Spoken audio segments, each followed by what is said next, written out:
Yes, my dear students, myself Nasrullah, your teacher. It is the third part of the geometry. यानी हमारी geometry की तीसरी lecture है जिसमें बेसिकली हम इंटीरियर एंगल और एक्सटीरियर एंगल को फाइंड करने का तरीका सीखेंगे कि हमारे पास इंटीरियर एंगल होता क्या है और एक्सटीरियर एंगल होता क्या है और इन दोनों को हम किस तरह फाइंड कर सकते हैं। इस लेक्चर में ना मैं तीन और टाइप्स ऑफ ट्राइंगल्स के बारे में बताऊंगा। हमारे जो लेक्चर नंबर पार्ट 2 था ज्योमेट्री का, उसमें हम लोगों ने तीन टाइप्स पढ़े थे। अब इस लेक्चर में हम तीन मजीद और टाइप्स के बारे में पढ़ेंगे, फिर हमारे पास types of the triangles complete हो जाएंगे। ये टाइप्स ऑफ द ट्राइंगल से आपसे हमेशा क्वेश्चन पूछे जा सकते हैं। अगर आप ना फास्ट पेपर देखें तो आपसे यही क्वेश्चन पूछे जा सकते हैं कि यह हमारे पास इस ट्राइंगल में क्या होता है, उसकी साइड क्या होता है, उसकी एंगल क्या होता है। तो इस लेक्चर में हम सबसे पहले ना टाइप्स ऑफ द ट्राइंगल्स के बारे में पढ़ेंगे, उसके बाद हम इंटीरियर एंगल और एक्सटीरियर एंगल के बारे में पढ़ेंगे। और इंशाल्लाह मैं कोशिश करूंगा कि आपको ना एक क्रिस्टल क्लियर कंसेप्ट हो, यानी मैं आपको ना ऐसी फार्मूलाज बताऊंगा, ऐसी तरीका बताऊंगा कि आप ना जब आपको कोई भी एमसीक्यूज दिया जाए रिलेटेड टू द ज्योमेट्रीज और रिलेटेड टू द इंटीरियर और एक्सटीरियर हमारे पास एमसीक्यूज, हमारे पास ऐसे ना आपको एक ट्रिकी ना तरीका बताऊं कि हमारे पास एक्सटीरियर एंगल क्या होता है और इंटीरियर एंगल क्या होता है। तो ना हम समझेंगे। सबसे पहले हम हमारे पास ट्राइंगल्स को स्टार्ट करेंगे। हमारे पास तीन टाइप्स जो है ना हमने पिछले लेक्चर में पढ़ा था, अब यहां पर तीन और टाइप्स के बारे में पढ़ेंगे। सबसे पहले टाइप जो है ना राइट एंगल ट्राइंगल, यानी राइट एंगल ट्राइंगल और हमारे पास ऑब्ट्यूज एंगल और हमारे पास एक्यूट एंगल। सबसे पहली बात मैंने आपको बताया था कि राइट एंगल ट्राइंगल क्या होता है, यानी राइट एंगल मैंने आपको बताया था। राइट एंगल एक ऐसे एंगल जो कि हमारे पास एग्जैक्ट 90 के बराबर हो। सो एक ऐसे ट्राइंगल मैंने क्या कहा था आपको, मैंने आपको ना प्रॉपर्टीज में बताया, वो प्रॉपर्टी अगर आपने पिछला लेक्चर नहीं देखा है काइंडली आप जरूर देखिए। उसमें ना ट्राइंगल्स की हर तरह की कंसेप्ट भरा हुआ है, यानी इंपॉर्टेंट जो हमारे पास वीडियो है वो हमारे पास हमारे पास ज्योमेट्री के पार्ट 2 है, क्योंकि मैंने वहां पे आपको बताया है कि हमारे पास ट्राइंगल कितनी कंडीशन पूरा करता है। यानी एक ट्राइंगल को अगर आपने सही मानों में समझना है कि ये ट्राइंगल है तो उसको ना कितनी हमारे पास कंडीशन से गुजरने के बाद वो ट्राइंगल हम उसको कह सकते हैं। तो काइंडली उसको लेक्चर देखिए, उसके बाद में पार्ट 3 की तरफ आ गए। तो वहां पर ना मैंने तीन ट्राइंगल्स के बारे में बताया। अब यहां पर हम तीन और के बारे में पढ़ेंगे। सबसे पहली बात कि राइट एंगल ट्राइंगल क्या है, यानी ट्राइंगल्स में तीन साइड होते हैं। तो एक ऐसा ट्राइंगल जिसमें हमारे पास ट्राइंगल में एक एंगल किस चीज के बराबर हो, 90 के बराबर हो, ऐसे ट्राइंगल को हम क्या कहते हैं, राइट एंगल ट्राइंगल। यानी एक ऐसा ट्राइंगल जिसमें हमारे पास एक एंगल यानी ये कंडीशन पूरा करे, तब जाकर ये हमारे पास राइट एंगल ट्राइंगल। यानी वो ट्राइंगल जिसमें एक एंगल, मैं इसको वन एंगल कंसीडर कर रहा हूं, जिसमें एक एंगल हमारे पास एग्जैक्टली 90 के बराबर हो, ऐसे ट्राइंगल को हम क्या कहते हैं, राइट एंगल ट्राइंगल। ये आपको समझ आने चाहिए। और इसी राइट एंगल ट्राइंगल में मैं एक और बातें बताऊं, यानी जो हमारे पास एंगल होता है जो 90 के बराबर होता है, यानी उसमें हमारे पास एंगल क्या 90 के बराबर, तो उसके सामने वाला उसको हम क्या कहते हैं, हाइपोटेनस कहते हैं। ये बात याद रखिए। यानी वो साइड जो कि हमारे पास राइट एंगल है मतलब 90 है, तो उसके सामने वाला क्या कहलाएगा, उसको हाइपोटेनस कहते हैं। और इसके नीचे इसको हम क्या कहते हैं, बेस कहते हैं। और इसको हम क्या कहते हैं, परपेंडिकुलर कहते हैं, क्योंकि ये 90 एंगल में है। समझ आनी चाहिए आपको, ये बेसिक चीजें आपको सीखनी चाहिए। दूसरी जो है ना उसको हम क्या कहते हैं, ऑब्ट्यूज एंगल ट्राइंगल। क्या ऑब्ट्यूज एंगल ट्राइंगल, यानी मैंने आपको बताया था कि ऑब्ट्यूज एंगल वो एंगल होती है जो हमारे पास ग्रेटर देन 90 होता है। यानी यहां पर 90 के इक्वल था, अब अगर 90 से बढ़ गया तो उस एंगल को हम क्या कहते हैं, ऑब्ट्यूज एंगल। यानी वो ट्राइंगल जिसमें हमारे पास एंगल जो है ना वन एंगल, ये बात याद रखिए, यहां पर वन एंगल होना चाहिए, वन एंगल 90 का होना चाहिए, और यहां पर वन एंगल हमारे पास ग्रेटर देन 90 होना चाहिए, ग्रेटर देन 90 होना चाहिए। तो ऐसे ट्राइंगल को हम क्या कहते हैं, ऑब्ट्यूज एंगल ट्राइंगल। यानी एक ऐसे ट्राइंगल जिसमें हमारे पास एक एंगल 90 के बराबर हो, उस ट्राइंगल को हम क्या कहते हैं, राइट एंगल ट्राइंगल। और ऐसे ट्राइंगल जिसमें हमारे पास एक एंगल, दो नहीं, तीन नहीं, सिर्फ एक, ओनली वन, जिसमें हमारे पास एक एंगल हमारे पास ग्रेटर देन 90 हो, तो ऐसे ट्राइंगल को हम क्या कहते हैं, ऑब्ट्यूज ट्राइंगल। तीसरी बात यह है कि एक्यूट एंगल ट्राइंगल क्या होता है। एक्यूट एंगल ट्राइंगल वो ट्राइंगल होता है जिसमें तीनों हमारे पास एंगल हो, वो किसके बराबर हो, लेस देन 90 हो। देखो यहां पर 90 के बराबर है तो राइट एंगल ट्राइंगल कहेंगे, और यहां पर एक एंगल हमारे पास किस चीज के बराबर है, 90 से ग्रेटर है, तो उसको क्या कहते हैं, ऑब्ट्यूज कहते हैं। अगर हमारे पास सारे एंगल्स, इन ट्राइंगल में कितने एंगल्स बनते हैं, मैंने आपको बताया था तीन साइड होती है और तीन एंगल बनेंगे। तो यहां पर तीनों एंगल जो है वो 90 से क्या कम है। देखो किस तरह, यहां पर देखो, यहां पर एक एंगल हमारे पास क्या है, 90 के बराबर है, सो इसको क्या कहते हैं, राइट एंगल ट्राइंगल कहते हैं। और यहां पर एक एंगल हमारे पास 125 के बराबर है, और दूसरी जो हमारे पास एंगल है, एक 25 है, एक 30 है, तो ये हमारे पास 125 है ना, ग्रेटर देन 90 है, एक ही है। तो आप देखो किस तरह क्वेश्चन दिया जाता है, दे सकता है एग्जामिनर, किस तरह क्वेश्चन दे सकता है। यानी आपको एक ट्राइंगल दिया गया होगा, ये वाला लेट करो, ये ट्राइंगल आपको दिया गया है, और इस ट्राइंगल में ना एक एंगल 30 के बराबर है, एक एंगल हमारे पास 25 के बराबर है, और एक एंगल हमारे पास 125 के बराबर, यानी 125 के बराबर है। आपसे कहता है कि ये ट्राइंगल कौन सा ट्राइंगल, फिर आप कहोगे सर आपने कंसेप्ट नहीं दिया था। मैं तो आपको वही चीजें बता रहा हूं, कंसेप्ट दे रहा हूं, यानी वो ट्राइंगल जिसमें एक ही एंगल 90 से ग्रेटर हो, तो ऐसे ट्राइंगल को हम क्या कहते हैं, ऑब्ट्यूज ट्राइंगल कहते हैं। दूसरी बात समझो, मैंने एक एंगल ट्राइंगल में क्या कहा, मैंने कहा ऐसे ट्राइंगल जिसमें तीनों एंगल लेस देन 90 हो। आपको इस तरह ट्राइंगल दे सकता है, यानी अगर एक ट्राइंगल दिया था उसमें तीनों के तीनों एंगल 90 से कम थे, लेस देन 90 तक, तो ऐसे ट्राइंगल को हम क्या कहते हैं, एक्यूट ट्राइंगल। अब यहां पे देखो, यहां पर एक एंगल, यहां पर मैं डिफरेंट मार्कर यूज करूंगा। अब यहां पर एक एंगल है हमारे पास क्या है 80, और एक हमारे पास क्या है 55 है, एक हमारे पास क्या है 45, क्या है 45। अब देखो 80 जो है ना लेस देन 90 है, सही है, अब 45 भी लेस देन 90 है, और हमारे पास 55 भी लेस देन 90 है, तो कंडीशन तो पूरा किया। तो ऐसे ट्राइंगल को हम क्या कहते हैं, acute triangle, acute angle triangle, यानी वो ट्राइंगल जिसमें एक्यूट एंगल हो। एक्यूट एंगल कौन सा है, लेस देन 90, तो ऐसे ट्राइंगल जिसमें तीनों एंगल हमारे पास लेस देन 90 हो, तो ऐसे ट्राइंगल को नाम क्या कहते हैं, एक्यूट एंगल ट्राइंगल। ये बेसिक चीजें मैंने आपको बता दी जो हमारे पास टाइप्स ऑफ ट्राइंगल्स के बारे में था, ये आपको आनी चाहिए।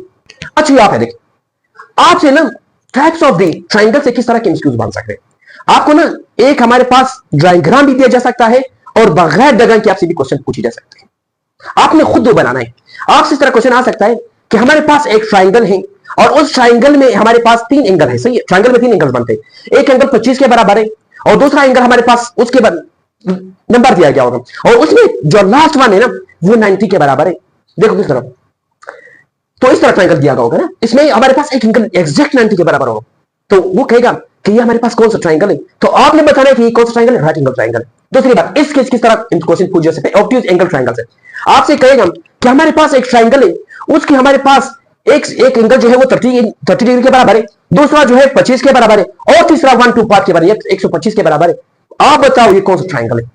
तो आपने किस चीज पे टिक मार्क करना है, ऑब्ट्यूज पे, क्योंकि इसमें एक एंगल हमारे पास 125 एंगल ग्रेटर देन 90 है, इस वजह से इसको क्या कहते हैं, ऑब्ट्यूज कहते हैं। इसी तरह से पूछा जा सकता है एक्यूट के बारे में कि हमारे पास एक ट्राइंगल है, उसके तीनों के तीनों एंगल डिफरेंट है, उसके तीनों के तीनों एंगल डिफरेंट है, तो कौन सा ट्राइंगल है। आप ऑप्शन दिए गए होंगे, right angle, obtuse angle, acute angle, none of this. तो आपने किस पे क्लिक करना है, एक्यूट एंगल ट्राइंगल, यानी ये आपको बेसिक चीजें आनी चाहिए। अब हम किस तरह पे चलते हैं, हमारे पास सबसे पहले हम इंटीरियर एंगल और उसके बाद हम एक्सटीरियर एंगल के बारे में पढ़े। अब यहां पर देखें इंटीरियर एंगल क्या होता है, यानी एक हमारे पास यहां पर देखें, ये हमारे पास क्या है, ये हमारे पास इनसाइड ऑफ ट्राइंगल है, तो इनसाइड ऑफ ट्राइंगल जितनी भी हमारे पास एंगल बन रहा है, इसको हम क्या कहते हैं, इंटीरियर एंगल, यानी the angle formed within the triangles are called interior angle, यानी वो एंगल जो किसी भी ट्राइंगल के अंदर बनता है। ट्राइंगल के अंदर कितने हमारे पास एंगल बनते हैं, बताओ, मैंने बताया था 3 सेट होते हैं तो 3 एंगल बनेंगे, तो हमारे पर 3 एंगल बनते हैं, सही है। अब इंटीरियर एंगल क्या होता है, यानी इसको कैलकुलेट करने का तरीका क्या है, मैं एक चीज आपको बता दूं, यानी एक ट्राइंगल के अंदर, ये देखो एक ट्राइंगल है, सही है, एक ट्राइंगल के अंदर ये हमारे पास जो ये यहां पर मैं आपको बता दूं, अब यहां पर जितने भी हमारे पास 3 एंगल है, नहीं 3 एंगल, ये तीनों एंगल के हमारे पास सम क्या आना चाहिए, इसका सम 180 आना चाहिए। यानी अगर आपने एक ट्राइंगल को ट्राइंगल कहना है, वो तो कंडीशन प्रॉपर्टीज मैंने आपको बता दी पार्ट 2 में। अब मैंने उसकी एंगल की बात करूं कि हमारे पास इनसाइड जो इंटीरियर एंगल है उसकी सम क्या आना चाहिए। वो कह रहे हैं ट्राइंगल का प्रॉपर्टी है, मैं प्रॉपर्टी बता रहा हूं, यानी इंटीरियर एंगल और एक्सटीरियर एंगल बीच के प्रॉपर्टी है कि हमारे पास किसी भी ट्राइंगल के अंदर जितने भी हमारे पास सम ऑफ द एंगल है, कितने 3 एंगल है, तीनों एंगल की सम कितना आना चाहिए, 180 आना चाहिए, 180। Very important excuse, it's a very important, और हर एग्जाम में आपसे पूछा जा सकता है कि हमारे पास the sum of the interior angle of the triangle is equal to 180, 360, हमारे पास 120, 90। आपने 180 पे क्लिक करना है, क्योंकि एक ट्राइंगल में जितने भी हमारे पास sum of the interior angle है वो 180 होता है। ये प्रॉपर्टी है, इन हर ट्राइंगल की प्रॉपर्टी है। चाहे आपके पास ऑब्ट्यूज ट्राइंगल हो, चाहे आपके पास राइट एंगल ट्राइंगल हो, चाहे आपके पास जितने भी मैंने 6 टाइप पढ़ाए थे, 6 के 6 टाइप में क्या होना चाहिए, इसमें जो एंगल दिया जाता है, कंडीशन है ट्राइंगल्स एक और की बात नहीं कर रहा, सिर्फ ट्राइंगल की बात कर रहा हूं। मैं आपको ट्राइंगल के बारे में बता रहा हूं कि जो मैंने आपको 6 के 6 ट्राइंगल्स बताए, उस 6 के 6 जो ट्राइंगल्स हैं उसमें जब आप इंटीरियर एंगल यानी angle form inside the triangle, उनकी सम 180 आना चाहिए। अगर 180 से एक ही एंगल कम था वो ट्राइंगल नहीं कहलाएगा। अगर उसकी सम यानी इंटीरियर एंगल की सम की बात करो, अगर उसकी इंटीरियर एंगल की सम 180 से ज्यादा था तब भी हमारे पास ये ट्राइंगल नहीं कहलाएगा। ये प्रॉपर्टी है, प्रॉपर्टी सीखो। प्रॉपर्टी होती है, यानी हर चीज की एक प्रॉपर्टी होती है। तो इसी तरह ट्राइंगल की भी प्रॉपर्टी है कि sum of the interior angle must be equal to 180। Must का लफ्ज जो है ना कि मतलब ये कि आपने हमेशा 180 ला रहे हैं, अगर नहीं तक नहीं करना है। यानी एक ट्राइंगल आपको दिया जाएगा, मैं आपको एक्सक्यूज बता रहा हूं, यानी मैं आपको कंसेप्ट दे रहा हूं, आपको एक एक्सक्यूज दिया जाएगा, आपसे कहेगा कि which of the following is not a triangle, उसमें से एक ट्राइंगल होगा ना, ट्राइंगल तो ना वो आपको ऑप्शन दे सकते हैं, यानी आपको ना 3 एंगल्स देंगे, तीनों एंगल को आपने प्लस करना है, तीनों एंगल प्लस करने के बाद अगर 180 आया, चारों ऑप्शन में से अगर एक ऑप्शन की हमारे पास सम ऑफ द एंगल हमारे पास 180 आया तो इसका मतलब है वो क्या है, ट्राइंगल। अगर नहीं था तो नहीं है। तो ना मैं आपको बेसिक चीजें बता रहा हूं, यानी अगर आपसे एग्जाम पूछा जाए if the interior angle of the triangle is equal to, हमारे पास क्या इस तरह दिया जा सकता है, if the sum of the interior angle of the triangle is equal to 1 to 5 30 और 25, आपको ये दिया जा सकता है। आपको कहता है कि ये ट्राइंगल है या नहीं, option yes, no, both, none of this. तो आपने किस चीज में क्लिक करना है, आपने इन दोनों को तीनों को सम करना है, अगर 180 के बराबर है तब ही हमारे पास ये ट्राइंगल कहलाएगा, अदरवाइज नहीं होगा। तो ये बेसिक चीज है। तो हमारे पास एक ट्राइंगल है, तो एक ट्राइंगल के अंदर sum of the interior angle must be equal to 180।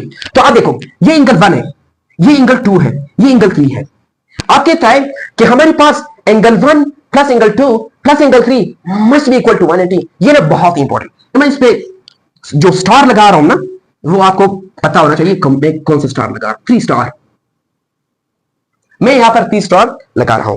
अब यहां पे देखो मैंने आपको बताया था कि हमारे पास ट्राइंगल में जो तीनों एंगल्स होते हैं 1 2 3, तीनों एंगल की सम 180 आना चाहिए, तब ही हमारे पास क्या कहलाएगा, वो ट्राइंगल कहलाएगा। मैं यहाँ पे एक एग्जांपल बता रहा हूं, ये एग्जांपल मैं आपको बता रहा हूं कि हमारे पास एक एंगल दिया गया 80 और यहां पर एक 30 दिया गया है, सही है।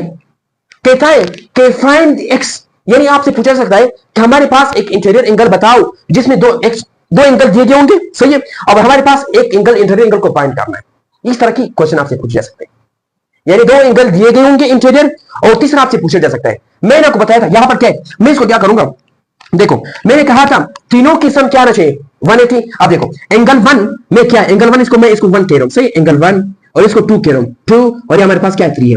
तीनों की सम हमारे पास क्या है, इसको मैं x कंसीडर कर रहा हूं, इसको x कर दो, सॉरी इसको x कर दो, सही है, x कर दिया। अब हमारे पास कह रहे हैं कि 80 सब वेट करो, 80 plus 30 plus x is equal to 180 आना चाहिए। अब मुझे ये फाइंड करना है क्योंकि यहां पर इसकी वैल्यू नहीं दिया गया है, तो उसको फाइंड करने के लिए अब सबसे पहले 180 प्लस 130 कर दो, तो 110 बनता है, 110 plus x is equal to 180 degree. तो अब x इज इक्वल टू अब देखो 110 यहां पर क्या है, यहां पर प्लस है, तो इस तरफ आके ना क्या हो जाएगा, माइनस हो जाएगा। तो हमारे पास x की वैल्यू क्या आता है, x की वैल्यू अब देखो 180 से ना 180 से ये माइनस कर दो तो आपके पास आंसर आएगा वो क्या है 70। यानी मतलब क्या है, यानी इसकी एंगल की जो वैल्यू है ना, इस एंगल की जो वैल्यू है क्या है 70 आया। अब देखो मैं इसको प्रूव कराने जा रहा हूं, आप ये काम करो। मैंने कहा था कि हमारे पास इंटीरियर एंगल की सम क्या आना चाहिए, यानी किसी भी ट्राइंगल की इंटीरियर एंगल की सम क्या आना चाहिए 180। अब 70 plus 80 plus 30 must be equal to 180, यानी हमारे पास तीनों एंगल दिया गया है उसकी सम 180 आना चाहिए। क्लियर होना चाहिए, क्लियर। अगर नहीं था तो उसको ट्राइंगल नहीं कहेंगे, इन्हें आपको क्लियर करा दो। अब देखो 70 प्लस 80 कर दो और 30 प्लस कर दो तो इसका आंसर 180 ही है, एग्जैक्टली 180 है। आप प्लस कर दो ना, प्लस करके मुझे कमेंट कर देना है। अब देखो एक और ट्राइंगल दिया गया है, आपसे कह रहे ना, मैंने कहा था ये ना, ये क्वेश्चन किस तरह से पूछा जा सकता है, ये आपसे पूछा जा सकता है कि हमारे पास एक ट्राइंगल है, उसकी एक इंटीरियर एंगल हमारे पास 80 के बराबर है, और दूसरी जो दो साइड है ना, दो एंगल है, वो हमारे पास इक्वल है। ये दोनों क्या है, एक्स और एक्स दोनों। ये ना इस तरह के एमसीक्यूज आपसे इस तरह पूछे जा सकते हैं। किस तरह? क्वेश्चन को जेन में रखना है कि अगर हमारे पास एक ट्राइंगल है, उसमें एक एंगल 80 डिग्री के बराबर है, और उसमें दो एंगल जो है ना, दो इंटीरियर एंगल, नेक्स्ट दो इंटीरियर एंगल हमारे पास इक्वल है, यानी इसकी वैल्यू सेम आना चाहिए, और हमारे पास दोनों इक्वल है, इसकी वैल्यू फाइंड कर दो। मैं किस तरह फाइंड करूंगा? मैंने तो आपको फार्मूला बताया कि तीनों एंगल के सम 180 आना चाहिए। अब देखो 80 plus x should be equal to, मैं यहां पर लिख रहा हूं, तीनों को प्लस करके आपके पास 180 आना चाहिए। अच्छा, एक कंडीशन तो पूरा हुआ। किस तरह आएगा? अब देखो मैं ना यहां पर लिख रहा हूं अब 80 plus x is equal to 2x is equal to 180 degree. अब देखो, अब यहां पर 2x है, सही है। अब ये 80 जो प्लस हो रहे हैं, तो इस तरफ आकर माइनस हो जाएगा, 180 माइनस 80, सही है। अब 2x इज इक्वल टू 100। अब x जो है is equal to 100 divided by 2, तो हमारे पास x की वैल्यू हमारे पास क्या आएगी? जब आप 100 को ना इसमें डिवाइड करोगे तो इसका आंसर 50 आएगा। मतलब क्या है मेरा? मतलब ये कि हमारे पास इस एंगल की वैल्यू क्या है? 50 के बराबर है, और इस एंगल की वैल्यू क्या है? 50 के बराबर है। अब 50 प्लस इन दोनों को क्या कर दो? प्लस कर दो, 100 बनता है, 100 में 80 प्लस कर दो, 180 बनता है। ट्राइंगल है, कंडीशन पूरा हुआ। यानी आपसे ना ट्राइंगल नहीं दिया जाएगा, अभी से बता रहा हूं, ट्राइंगल नहीं दिया जाएगा। आपका सोच ये नहीं होना चाहिए कि हमारे पास एग्जाम में ट्राइंगल दिया जाएगा। आपसे ना सिंपल इस तरह क्वेश्चन दिया जाएगा कि हमारे पास एक ट्राइंगल है, उसका एक इंटीरियर एंगल 80 डिग्री के बराबर है, और दोनों नेक्स्ट जो एंगल है वो इक्वल है, उसकी हमारे पास जो इक्वल एंगल है उसको फाइंड कर दो। आपने सिर्फ ये फार्मूला पुट करना है कि हमारे पास तीनों के एंगल सम 180 के बराबर आना चाहिए। जितनी भी वैल्यू दिया गया है ना, उसकी वैल्यू पुट कर दो, आपके पास खुद ब खुद आंसर आ जाएगा। तो ये था हमारे पास इंटीरियर एंगल।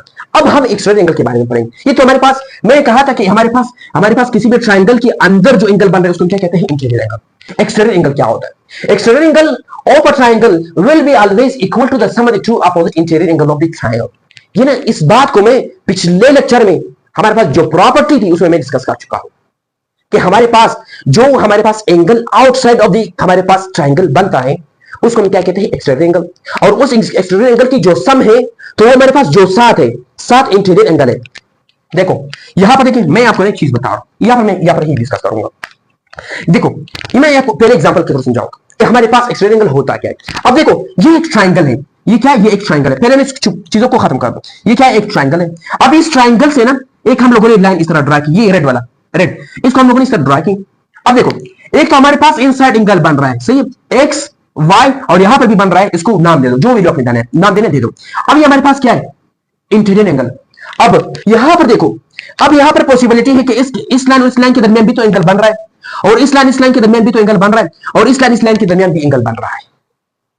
तो अब इन दोनों के दरमियान जो लाइन बन रहा है इसको हम क्या कहते हैं? Exterior angle. क्या? Exterior angle. यानी the angle formed outside of the triangles are called exterior angle. Condition ये नहीं है, मैं तो आपको बेसिक डिफिनेशन बता रहा हूं। कुछ ऐसे ना यहां पर एक ऐसा एंगल है जो हमारे पास एक्सटीरियर नहीं है। कंडीशन तो हमने फॉलो करना है कि कुछ कंडीशन पे हमारे पास एक्सटीरियर होगा। फिर कहता है is equal to the sum of the two interior angle of the triangle. यानी इस ट्राइंगल यानी एक्सटीरियर एंगल, इस एक्सटीरियर एंगल की हमारे अगर अपनी वैल्यू फाइंड करना है तो इसके साथ जो हमारे पास ये पहला इंटीरियर एंगल है, यानी ये जो मैंने रेड लिखा है, ये वाला। अब देखो ये वाला यहां पर इसके हमारे पास जो फर्स्ट इंटीरियर एंगल है जो इसके साथ है, किसके साथ? एक्सटीरियर एंगल के साथ। तो इसके जो अपोजिट हमारे पास इंटीरियर एंगल है, अपोजिट टू इंटीरियर एंगल है, उसकी सम के बराबर है, is equal to the sum of the two opposite. ये एक्स अपोजिट है, वाई अपोजिट है, नहीं, यानी अपोजिट इंटीरियर एंगल, इन दोनों की सम के बराबर होता है। पहली बात आपने याद रखना है। यार एक्सटीरियर एंगल क्या होता है? अगर आपने किसी भी ट्राइंगल की एक्सटीरियर एंगल फाइंड करना है तो उसके साथ जो फर्स्ट वाला ये मैंने बात डिस्कस की है, आपको डीपली समझाया कि उसके साथ वाला जो इंटीरियर एंगल है उसके सामने हमारे पास अपोजिट इंटीरियर एंगल है, उनकी दोनों की वैल्यू को सम करके आपके पास इस एक्सटीरियर एंगल की हमारे पास क्या आ जाएगा? वैल्यू आ जाएगा। अब आपसे एक क्वेश्चन ये कि हमारे पास यहां पर देखो ए बी हमारे पास क्या है? आउटसाइड ऑफ द एंगल बन रहा है, यहां पर बी जो है हमारे पास outside of the angle form by इन ट्राइंगल, इन ट्राइंगल के आउटसाइड 3 एंगल बन रहा है, 1 2 3।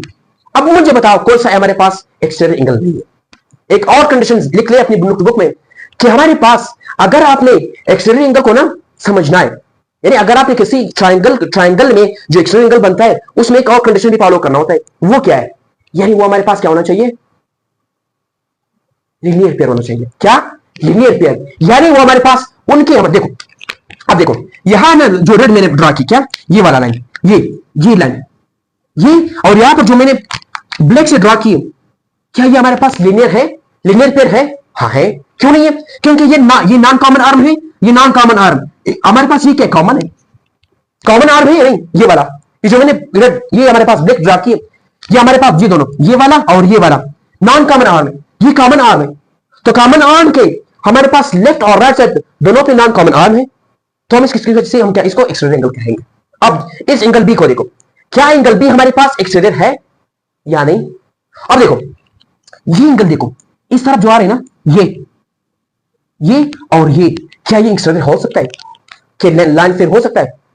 लीनियर पेयर नहीं हो सकता, लीनियर पेयर नहीं हो सकता। अब इसको देखो, सी को देखो, सी जो है ना यहां पर भी इसी तरह कंडीशन है, ब्लैक और रेड, क्या ये दोनों, ये हमारे, ये क्या कॉमन है?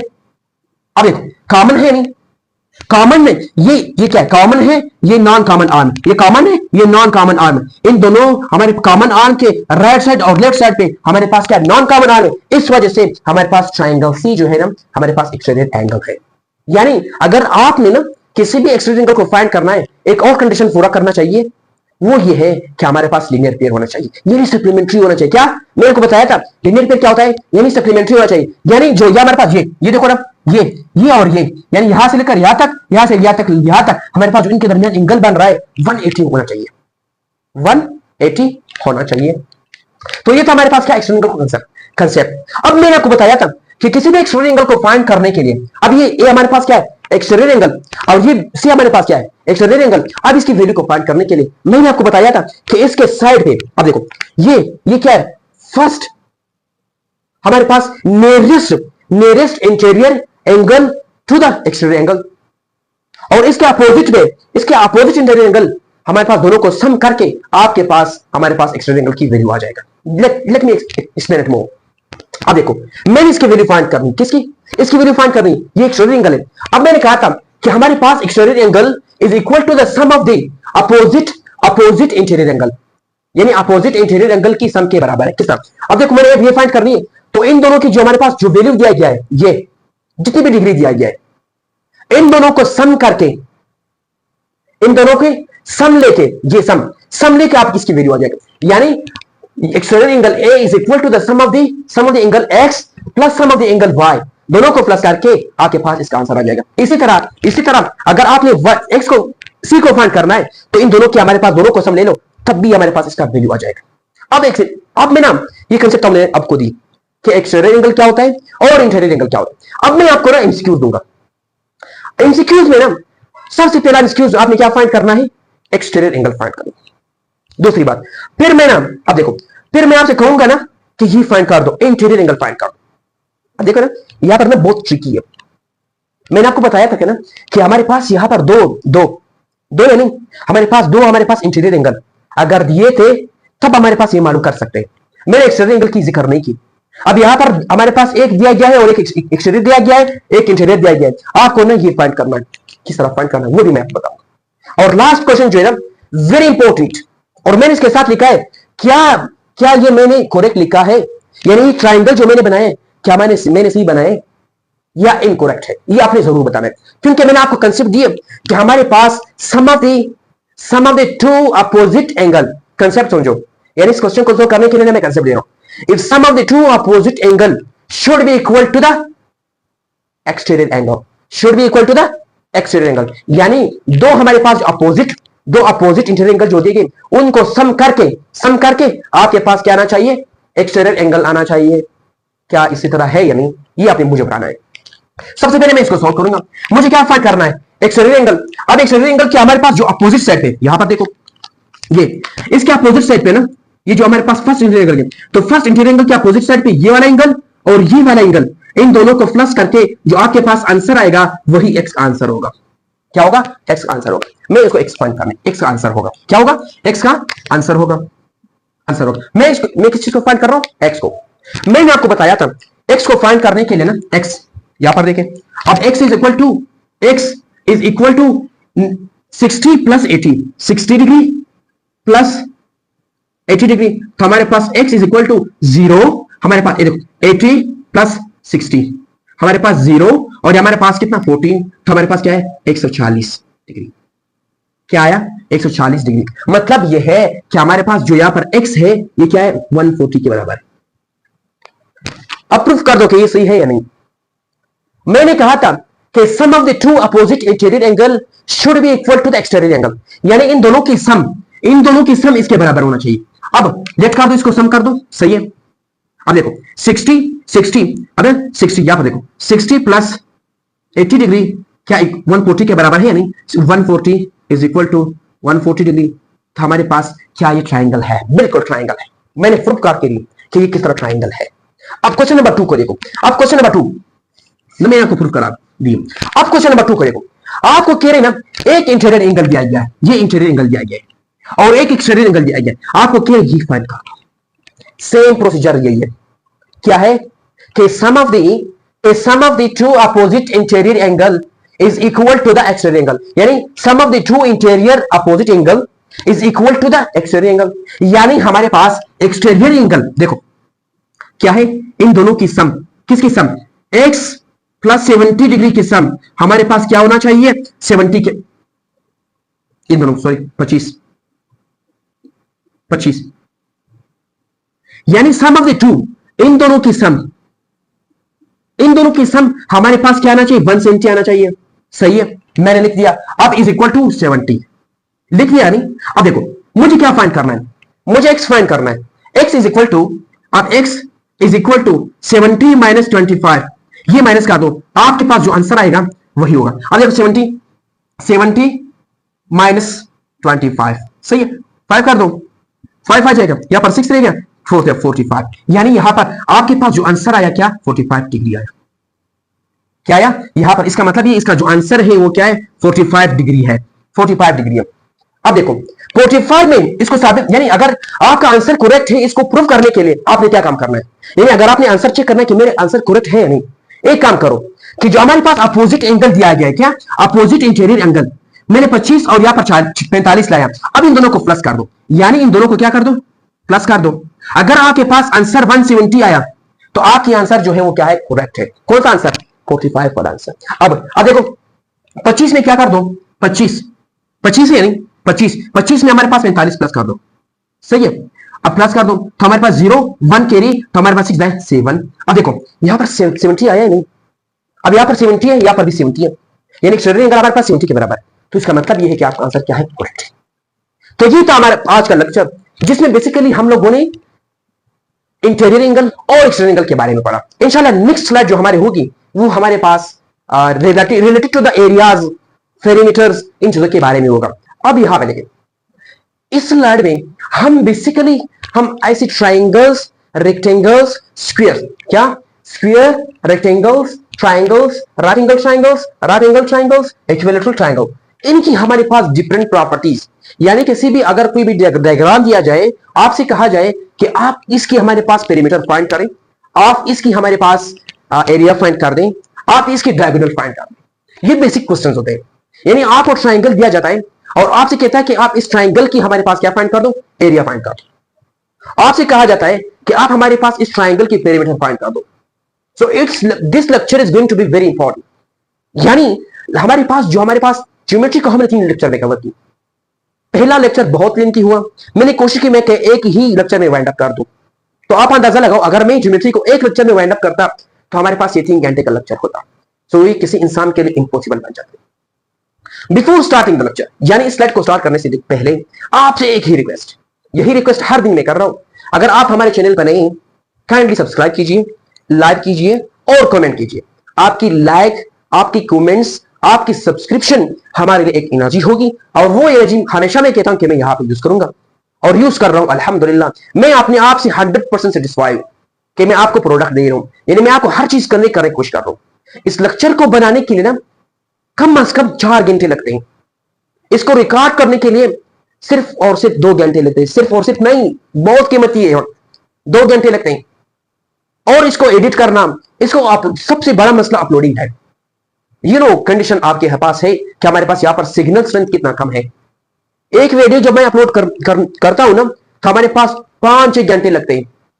आप खुद सोचो, कुछ लोग स्टूडेंट कहते हैं ना कि सर आप दिन में 2 वीडियो बनाओ। मैं तो बना रिकॉर्ड करके दूंगा, लेकिन अपलोडिंग नहीं हो रहा होता है। मसला यही है। अगर ये मसला ना होता ना, तो आपकी कोर्स कब का कंप्लीट होता। इसी चीज को मद्देनजर रखते हुए आज का जो हमारा लेक्चर है वो है perimeter, square, rectangle, triangle, right angle triangle, right angle isosceles triangle, equilateral triangle. यानी इस स्लाइड में हम बेसिकली पेरीमीटर्स के बारे में पढ़ेंगे, और स्क्वायर्स के बारे में पढ़ेंगे, और रेक्टेंगल्स के बारे में पढ़ेंगे, और ये हमारे पास जितनी भी चीजें उनके बारे में पढ़ेंगे। यानी इनकी एरियाज, इनकी पेरीमीटर्स के बारे में पढ़ेंगे।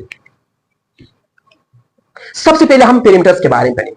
पेरीमीटर्स जो थे ना, किसी भी ट्राइंगल, किसी भी स्क्वायर, किसी भी हमारे पास राइट एंगल ट्राइंगल, किसी भी हमारे पास राइट एंगल आइसोसेलेस ट्राइंगल, किसी भी इक्विलैटरल ट्राइंगल की जो हमारे पास क्या है, बाउंड्रीज है, उनकी सम को हम क्या कहते हैं, पेरीमीटर कहते हैं। यानी sum of the all boundaries of the square, of the rectangle, of the triangle, of the right angle triangle, of the right angle isosceles triangle, of the triangle और equilateral triangle is called perimeter. यानी किसी भी अगर आपको diagram दिया जाए, it may be a triangle, it may be rectangle, it may be a right angle triangle और many more, तो आप कहते हैं कि पेरीमीटर पॉइंट कर, तो उसकी जितनी भी बाउंड्रीज है उनकी सम ले लो, आपके पास हमारे पास क्या आएगा, पेरीमीटर आएगा। तो सबसे पहले हम समझते हैं कि पेरीमीटर होता क्या है। अब देखो, पेरीमीटर होता है ना कि sum of the all boundaries of the square, rectangle, triangle और मेनी मोर। अब यहां पर देखो, हमारे पास एक डायग्राम है, कहता है कि इस हमारे पास यहां से लेकर यहां तक जो इसका डिस्टेंस है वो 7 सेंटीमीटर है, और यहां से स्टार्ट हुआ ना, लेट कर दो, यहां से स्टार्ट।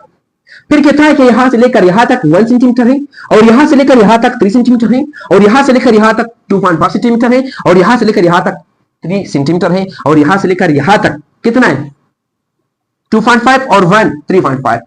समझ आ रहे? तो हमारे पास ये है, इसको ये बन गया। अब कहते हैं find the perimeter of the following diagram. एक डायग्राम दिया गया ना, ये वैल्यू भी दिया गया, आपको कहता है इसकी पेरीमीटर फाइंड करो। देखो, मैंने कहा जितनी भी बाउंड्री है उनकी सम ले लो। एक बाउंड्री तो ये 7 सेंटीमीटर, एक ये है, एक ये है, एक ये है, एक ये है, एक ये है, एक ये है। मैं ना आपको किस तरह दिया जा सकता है, देखो आपको ना ये नहीं दिया जाता। देखो मैं मिटा रहा हूं, मैं यहां पर मिटा रहा हूं। और दूसरी बात, आपको ये नहीं दिया जाता, लेट कर दो, ये नहीं दिया जाता, नहीं दिया जाता है कंफ्यूज करने के लिए। इस तरह तो नहीं कि सारे बाउंड्री आपको दे देंगे। अब यहां पर भी आपके साथ दाज किया जा सकता है, यहां से लेकर यहां तक। देखो मैं किस तरह दाज किया जा सकता है कि हमारे पास सिर्फ और सिर्फ आपको यहां से लेकर यहां तक आपको वैल्यू दिया जाता है। क्या? यहां से लेकर यहां तक वैल्यू कहता है ये 3 सेंटीमीटर है, ये मत मिटा दो, मैं लेट करो, मिटा दो। ये मतलब यहां पर 7 सेंटीमीटर है, दिया गया है मुझे यहां पर क्वेश्चन में, मैं आपके लिए क्वेश्चन सेम ही तरह लिखता हूं। आपको 3 सेंटीमीटर दिया गया है। फिर यहां पर कहता है कि यहां से लेकर यहां तक कितने, 3 में 3 है ना, 4 कर दो, 4 सेंटीमीटर, मतलब यहां से लेकर यहां तक कितने, 4 सेंटीमीटर। आप कहते हैं इसके पेरीमीटर फाइंड कर दो, तो आप कंफ्यूज जाओगे कि सर हमें यहां से लेकर यहां तक ये हमारे पास नहीं दिया गया है, और यहां से लेकर यहां तक नहीं दिया गया है, और यहां से लेकर यहां तक नहीं दिया गया है, हम क्या करें? ओ भाई समझो किस तरह। देखो यहां से लेकर यहां तक कितना है, 3 सेंटीमीटर, 3 सेंटीमीटर है, और यहां से लेकर यहां पर हमारे पास क्या है, इसको 3 है, और ये भी 3 सही है, सही 3 है, ये 3 सेंटीमीटर है। अब ये 7 सेंटीमीटर है, 3 में से कितने प्लस कर दूं, हमारे पास 7 बनते हैं 4, तो हमारे पास यहां पर 4 आ जाएगा। क्या आ जाएगा? 4 आ जाएगा। अब देखो ये चीज यहां पर मैंने रोम लिखी है, ये क्या है, 4 सेंटीमीटर है। क्या है? 4 सेंटीमीटर, 4 सेंटीमीटर। यानी 3 ये है, 4 ये है, तो 3 और 4 कितना बनता है, 7। यहां से लेकर यहां तक 3 है, यहां से लेकर यहां तक 3 है, ये नहीं किया ना, ये जो है ना इसके बराबर है, तो यहां पर 4 सेंटीमीटर आ जाएगा। क्या आ जाएगा? 4 सेंटीमीटर। अब देखो 4 सेंटीमीटर ये, और हमारे पास ये कितने है, यहां से लेकर, अब ये भी हमारे पास कितना बन गया, ये भी हमारे पास 3 सेंटीमीटर बन गया, सही है, 3 सेंटीमीटर। अभी कितना है, 1 सेंटीमीटर, ये 3 है। अब देखो ये नहीं दिया गया है, अब ये तो इसके बराबर है, इसके बराबर है, सही है, तो ये इसके बराबर है, तो इस वजह से हम कहते हैं ये हमारे पास क्या, 2.5 सेंटीमीटर है। अब देखो ये भी नहीं दिया गया है, अच्छा ये जो इसके बराबर है नहीं, तो इस वजह से हमारे पास क्या है 1 सेंटीमीटर। समझ आ रहा है नहीं? अब देखो मैं ना इसको मिटा रहा हूं, मैं इसको मिटा रहा हूं, मैं आपके साथ लिखूंगा। देखो अब देखो ना, मुझे पेरीमीटर फाइंड करना है, सही है, पेरीमीटर फाइंड करना है। अब यहां पर देखो 4 plus 3 plus 1 plus 3 plus 2.5 plus 4 plus 2.5 plus 1 plus 1। अब देखो यानी 4 plus 3 plus 1 plus 3 plus 2.5 plus 4 plus 2.5 plus 1, ये हमारे पास इसकी पेरीमीटर बनती है। प्लस कर दो किस तरह, यहां पर देखो 2.5 प्लस 2.5 कितना बनता है 5 बनता है। अच्छा सही है। अब देखो 3 और 4 कितना बनता है 7, 7 और 3 कितना बनता है, ये क्या बन गया 7 और 7 और हमारे पास 3 किसका तो 10। अच्छा ये भी हो गया, ये भी हो गया, सही है, ये रह गया, सही ये रह गया, ये रह गया। अब देखो ये 4 और 4 ये क्या सॉरी ये हो गया, सही है, ये 7 हुआ और 7 में 3 कर दो। अब ये हमारे पास 1 और हमारे पास ये 10 बन गया, सही है, एक 1 रह गया, एक 1 और एक 2 रह गया। क्या रह गया 1 और 2 रह गया। किस तरह देखो मैं ना, अब देखो 10 कर रहा हूं, एक रह गया प्लस 1 और हमारे भाई तो खत्म, ये खत्म हुआ, ये खत्म हुआ, ये खत्म हुआ। अब देखो 2 और 2 ये 2.5 और 2.5 खत्म हुआ, तो हमारे पास कितना 5 बन गया। अब इसके दरमियान में 4 है, प्लस 4 और प्लस 1। अब हमारे पास पेरीमीटर इज इक्वल टू हमारे पास क्या बनता है 5 और 4 कितना बनता है 9 और हमारे पास 1 10, तो हमारे पास 10 प्लस 1, तो हमारे पास पेरीमीटर इज इक्वल टू 21। 21 कितना सेंटीमीटर है, तो सेंटीमीटर लिख दो 21 सेंटीमीटर। तो ये तो हमारे पास किसी भी ना कोई भी सवाल दिया जा सकता है, उसको ना सिर्फ जो बाउंड्रीज दिए गए ना उनको प्लस कर दो। मैंने आपको ट्रिक बता दी कि इस तरह की हमारे पास अगर एग्जांपल दिया था ना, आपने कंफ्यूज नहीं रहना है। अब हमारे पास स्क्वायर के बारे में पढ़ेंगे कि स्क्वायर क्या होता है। स्क्वायर जो होता है ना, एक ऐसी हमारे पास फिगर होती है जिसमें हमारे पास चारों साइड हमारे पास क्या होता है इक्वल होता है। यानी यहां पर ए साइड इज इक्वल टू ए और ए इज इक्वल टू ए, यानी ये साइड जो है ना इसके बराबर होता है और ये साइड इसके बराबर होता है, यानी ये हमारे पास क्या होता है इक्वलिटी शो करता है और ये भी इक्वलिटी शो करता है। दूसरी बात ये कि ये हमारे पास जितनी भी हमारे पास ये दिया गया है ना, ये अगर 2 सेंटीमीटर का तो ये भी 2 सेंटीमीटर होना चाहिए, ये भी 2 सेंटीमीटर होना चाहिए, ये 2 सेंटीमीटर होना चाहिए। किस तरह, यानी हमारे पास सबकी लेंथ हमारे पास क्या होना चाहिए सेम होना चाहिए। तो ऐसी फिगर जिसमें सबकी लेंथ बराबर हो, ऐसी फिगर को हम क्या कहते हैं स्क्वायर कहते हैं। क्या स्क्वायर। अब देखो मुझे पेरीमीटर फाइंड करना है। पेरीमीटर क्या होती है, जितनी भी बाउंड्रीज दी गई ए सबको प्लस कर दो, a plus A plus A plus A, हमारे पास कितना हुआ इज इक्वल टू 4a। ये हमारे पास इसकी पेरीमीटर है, 4a इज द पेरीमीटर। यानी 4 को ना देखो ना, मैंने कहा था कि सारे इक्वल है, एक ले लो, लेट कर दो, ये 2 है, 2 को 4 से मल्टीप्लाई कर दो कितना बनता है 8 बनता है ना। आपको इस तरह दिया जाता है कि एक स्क्वायर है, उसकी हमारे पास 4 जो लाइंस है ना, 4 लाइन की ना, हर लाइन की जो हमारे पास लेंथ है वो 2 सेंटीमीटर है। Find the perimeter of the square. आपने ना 4 को ना इस वैल्यू से मल्टीप्लाई कर देना, तो आपके साथ पेरीमीटर आ जाए। अब दूसरी बात एरिया के बारे में पढ़ेंगे। देखो एरिया को फाइंड करने के लिए एक फार्मूला है, साइड का स्क्वायर ले लो। क्या, क्योंकि सारे बराबर हैं, एक साइड ये एक साइड ये, या इस साइड का स्क्वायर ले लो या इस साइड का स्क्वायर ले लो, आपके पास इसकी हमारे पास एरिया आ जाएगा। देखो मैं ना सब ए, अब इसकी मैं एक का स्क्वायर लेता हूं, एक स्क्वायर लेके हमारे पास इसके पास एरिया आ जाएगा। तीसरी बात हमने डायगोनल के बारे में पढ़ा कि डायगोनल क्या है। डायगोनल को फाइंड करने के लिए a√2 फाइंड करना है। अगर आपसे पूछा जाए कि हमारे पास एक स्क्वायर है, उसकी लेंथ जो है ना, लेंथ आपसे ना कंफ्यूज करने के लिए, किस तरह कंफ्यूज करने के लिए, कहता है एक स्क्वायर है, उसकी हमारे पास एक लाइन की लेंथ हमारे पास इतना है, दूसरे का इतना है, तीसरे का इतना है, चौथे का इतना है। आपको कहता है कि find the diagonal of the following square. आप कंफ्यूज हो जाओगे कि सर ने एक एरिया पे यूज किया था, तो वो तो 4 बता रहे, वो तो सारे सेम होंगे ना। अगर सेम वैल्यू नहीं दिया गया था ना, इसका मतलब ये कि वो स्क्वायर है नहीं। आप ये फॉर्मूला इस्तेमाल नहीं कर सकते, क्योंकि यहां पर ये भी बराबर होना चाहिए, ये भी बराबर, ये सारे मतलब जितने भी हमारे पास लाइन है ना बराबर होना चाहिए। किस तरह, अगर ये 2 था, अगर ये 2 सेंटीमीटर था, ये भी 2 सेंटीमीटर होना चाहिए। बात याद रखिए, ये भी 2 सेंटीमीटर होना चाहिए, ये भी 2 सेंटीमीटर। अब 2 है ना, 2 सेंटीमीटर है, 2 जो है ना 2, ये इसका हमारे पास क्या है 2 multiply by √2 is equal to diagonal of the following square. कोई भी वैल्यू दिया गया है, ये ना आपको आना चाहिए। स्क्वायर क्या है, उसके एरिया की तरफ ये ना इस स्लाइड से ना आपको 2 एमसीक्यू तो कंफर्म है, 2 या 1 एमसीक्यू तो कंफर्म आएंगे। अगर उसने स्क्वायर के बारे में पूछा तो 3 चीजें पूछेंगे, पेरीमीटर क्या है, एरिया क्या है और डायगोनल ऑफ द स्क्वायर। दूसरी बात हम रेक्टेंगल के बारे में पढ़ेंगे। क्या रेक्टेंगल की, ये नहीं, जितने भी हम पढ़ेंगे उसकी पेरीमीटर, एरिया और डायगोनल के बारे में पढ़ेंगे। अब देखो हम रेक्टेंगल की बात करते हैं। रेक्टेंगल एक ऐसी फिगर होती है ना, रेक्टेंगल एक ऐसी फिगर होती है ना जिसके हमारे पास सामने वाले, जो सामने वाले उसकी जो हमारे पास ये लाइंस होते हैं ना वो बराबर होते हैं, और ये भी हमारे पास क्या होता है, इसका जो एरिया बराबर होता है। यानी अगर ये 2 सेंटीमीटर था, क्या 2 सेंटीमीटर, तो नीचे वाला भी 2 सेंटीमीटर होना चाहिए। अगर ये 1 था तो ये भी 1 होना चाहिए। ये चीजें आपने याद रखनी, छोटी छोटी चीजें आपने याद रखना है। अब मैंने इसकी पेरीमीटर फाइंड करनी है। पेरीमीटर ये है ना, मैंने कहा था जितनी भी बाउंड्रीज दी गई ना उसको सम कर दो। किस तरह, आपकी बाउंड्री कौन सा है, ए है, एल है, ए है, एल है। मैं कहता हूं ना ए प्लस एल प्लस एल। अब देखो मैं इस तरह लिख सकता हूं 2a प्लस 2l लिख सकता हूं, यानी क्योंकि 2 है, ये भी 2 है, तो 2a प्लस 2a। अब देखो इसमें कॉमन ले लो, 2 कॉमन है, तो इस वजह से 2 is equal to a plus l is the perimeter of the rectangle. अगर आपसे पूछा जाए कि हमारे पास एक रेक्टेंगल है, उसकी हमारे पास रेक्टेंगल दिया जा रहा है, सही है, उसको कहता है कि इसकी एल की वैल्यू 2 सेंटीमीटर है और इसकी ए की वैल्यू 1 सेंटीमीटर है। आपको कहता है कि आप क्या फाइंड करो, पेरीमीटर फाइंड कर दो। आप सिंपल क्या करो, आप सिंपल ये करो, क्या करो, यहां पर एल की वैल्यू यहां पर पुट कर दो, सही है, और ए की वैल्यू यहां पर पुट कर दो और 2 से मल्टीप्लाई कर दो, आपके पास इसकी पेरीमीटर आ जाएगा। कंफ्यूज नहीं होना है। मैं ना टाइम ना होने की वजह से मैं आपके साथ एमसीक्यू शेयर नहीं कर सकता। अगर मैं ना इसकी एक हमारे पास रेक्टेंगल, एक स्क्वायर की बात करूं, उसके हमारे पास आपके साथ पेरीमीटर या एरिया या रेक्टेंगल के एमसीक्यू शेयर करूं, आप यहां पर एग्जांपल सॉल्व करना शुरू कर दूं, तो हमारे पास ये 3-4 घंटे का लेक्चर बन जाएगा।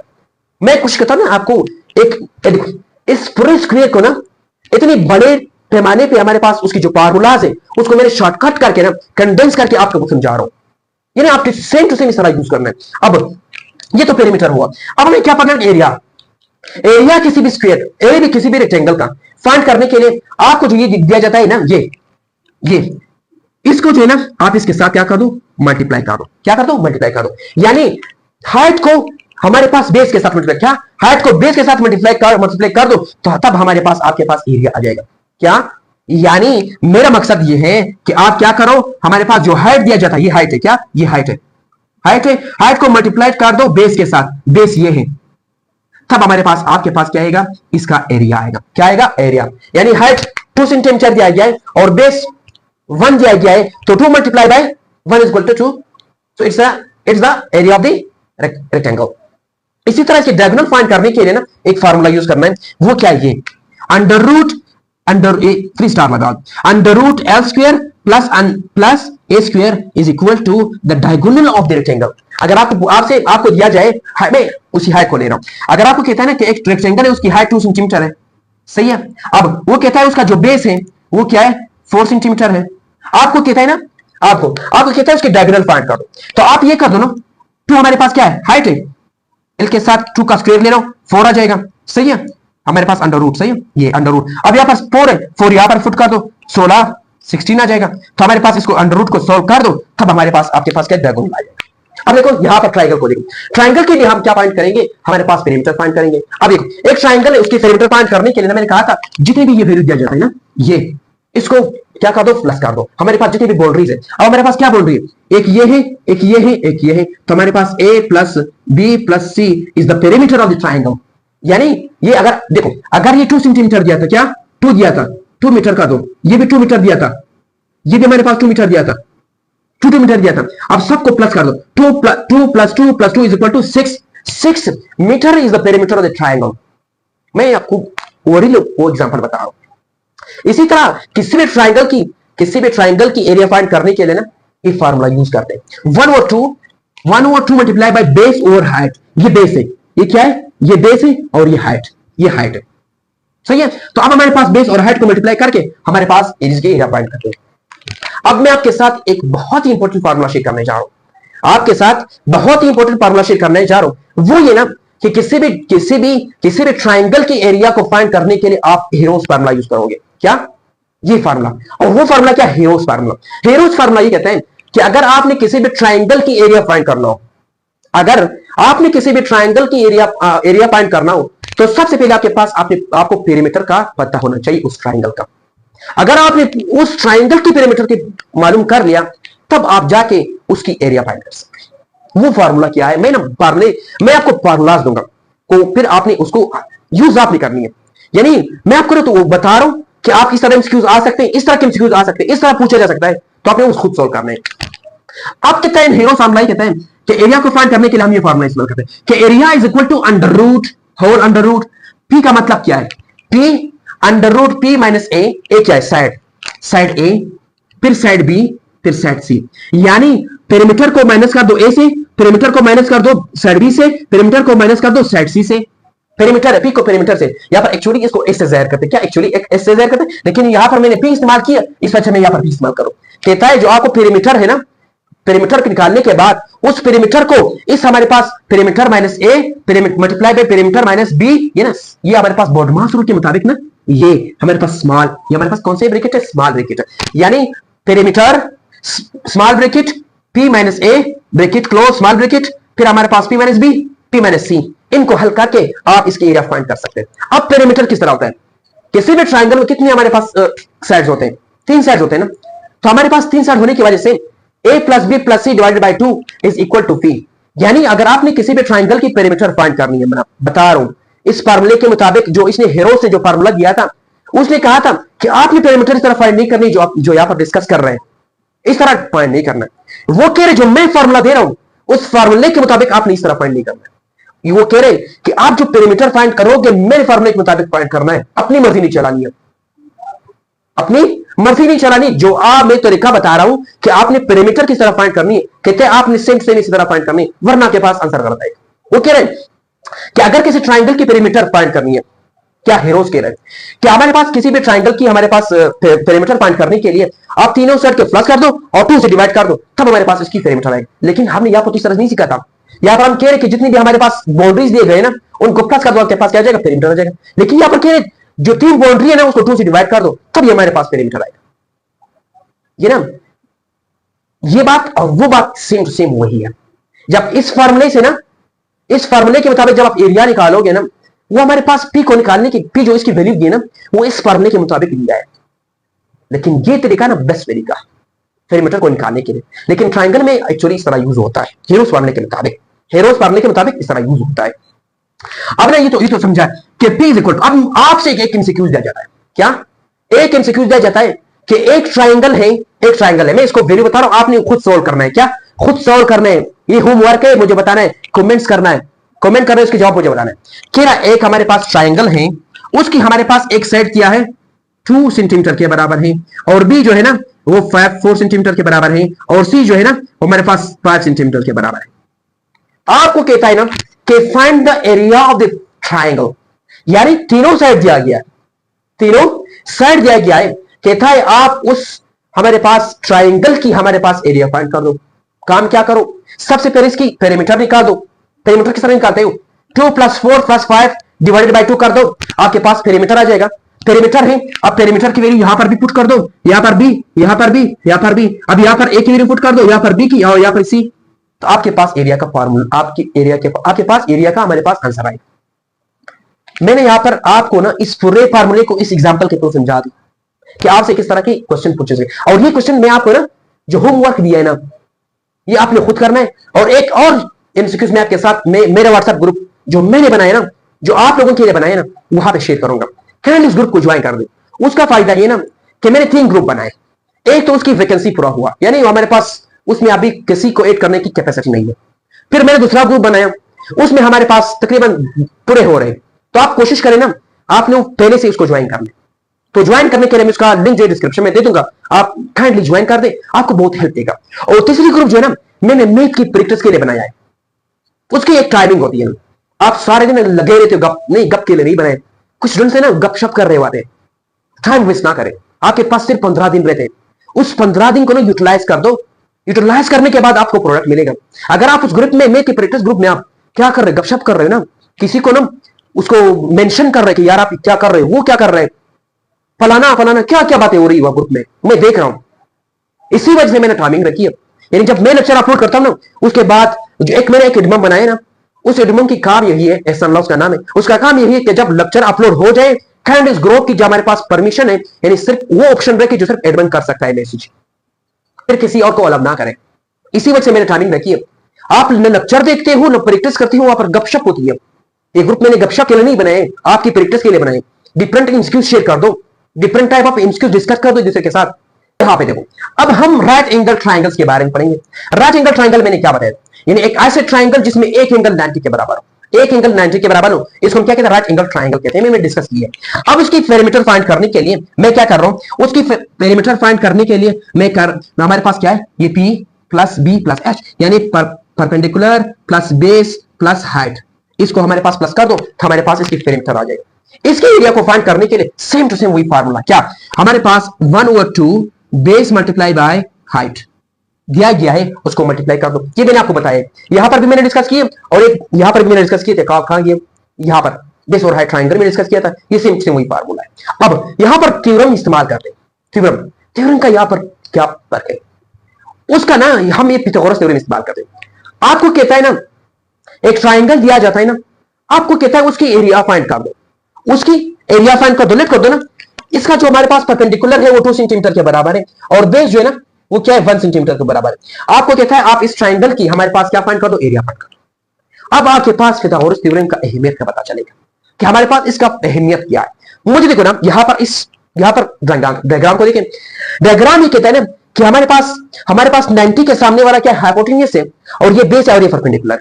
अब मुझे हाइपोटेन्यूस की वैल्यू मालूम नहीं, मैं आप कंफ्यूज हो जाओगे कि सर उसने 2 ऑप्शन दिए, परपेंडिकुलर का चलो सही हमारे पास 2 सेंटीमीटर दिया गया और हमारे पास बेस का भी हमारे पास 1 सेंटीमीटर, हाइपोटेन्यूस हमारे पास नहीं है।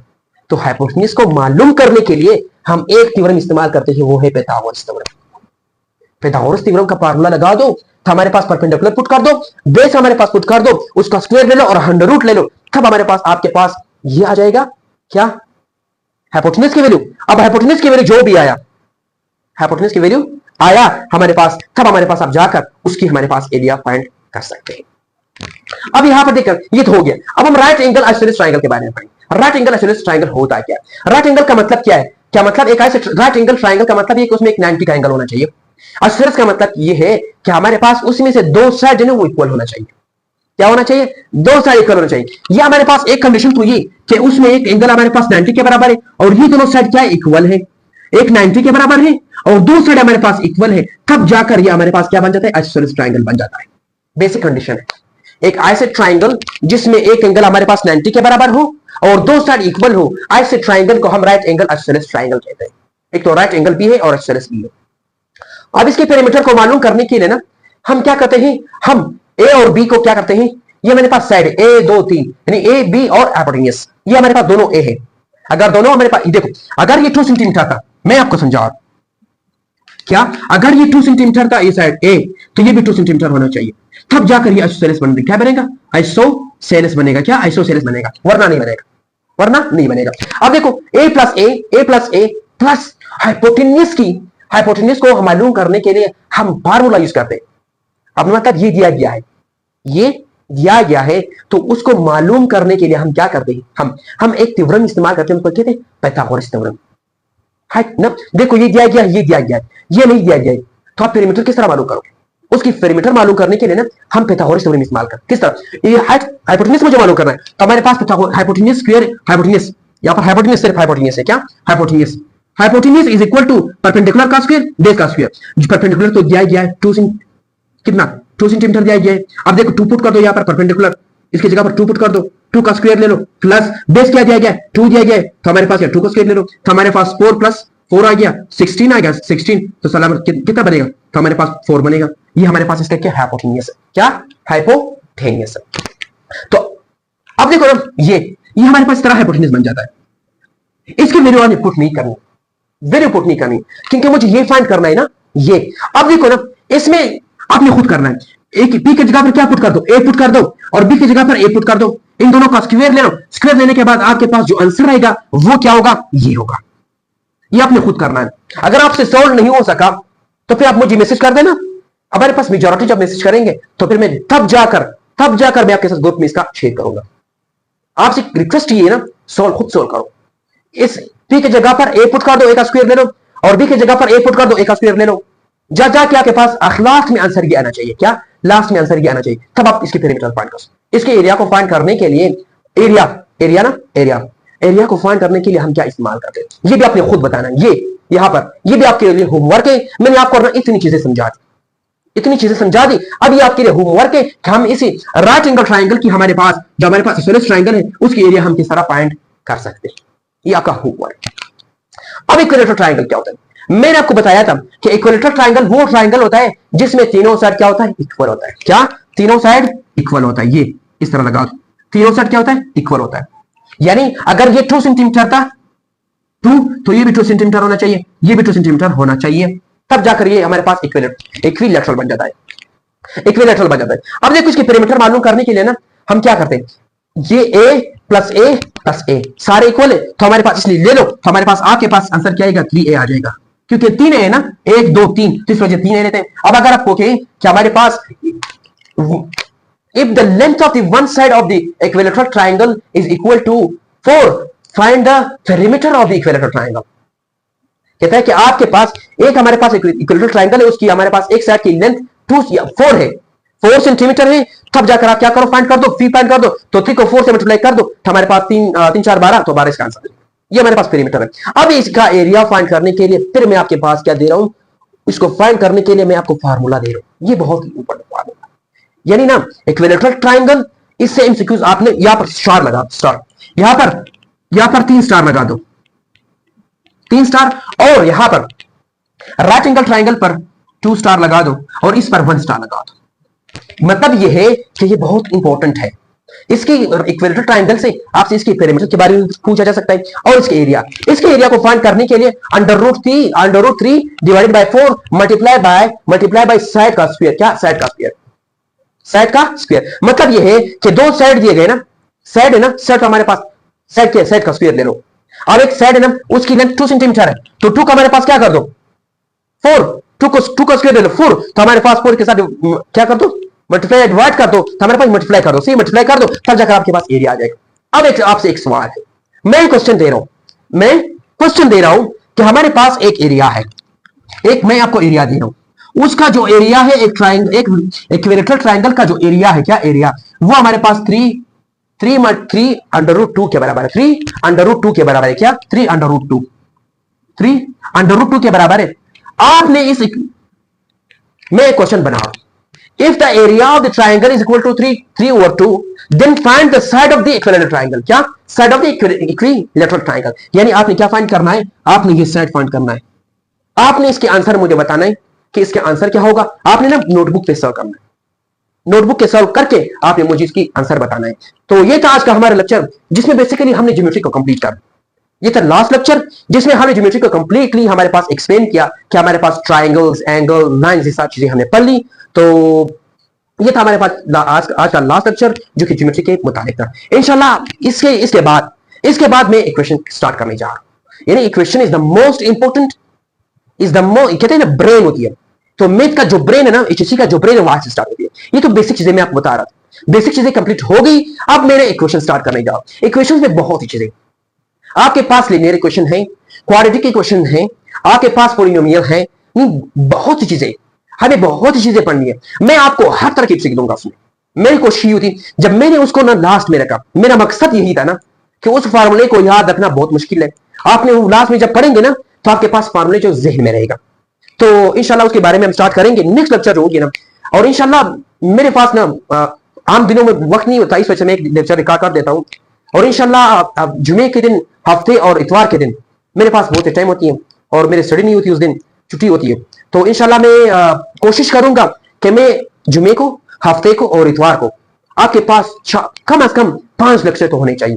5 लेक्चर तो मुझे अपलोड करने हर हाल में आप लोगों के लिए सोमवार तक आप लोगों के लिए, अगर कंडीशन क्या है, अगर नेट था, अगर मेरे पास नेट की अवेलेबिलिटी ज्यादा थी, मत अवेलेबिलिटी बात नहीं कर सकता ना, स्ट्रेंथ की बात कर रहा हूं, स्ट्रेंथ की बात कर रहा हूं। अगर स्ट्रेंथ ज्यादा था तो अपलोड होंगे, अगर नहीं तो फिर मेरी मजबूरी है, रिकॉर्ड कर लूंगा, ऐसा ऐसा अपलोड हो जाएगा।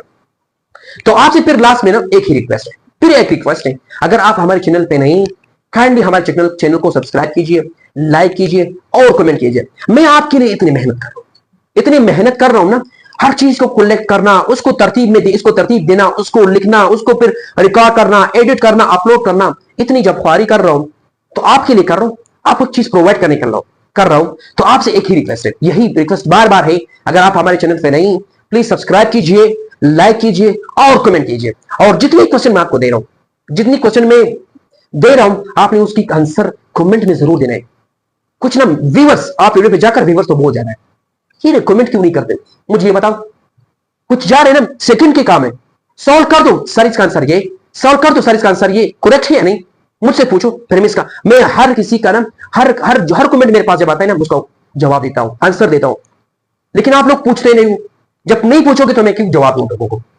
आपको ना, जब मैं क्वेश्चन दे रहा हूं, अब मैंने एक क्वेश्चन दिया ना, ये वाला आपने जरूर उसको सोल्व करना है और मुझे कमेंट कर देना है। तो वही मैं आपसे एक कमेंट मांग रहा हूं, तो यही कमेंट मांग रहा हूं कि जो मैं आपको क्वेश्चन दे रहा हूं और होमवर्क दे रहा हूं, आपने वो होमवर्क करना है।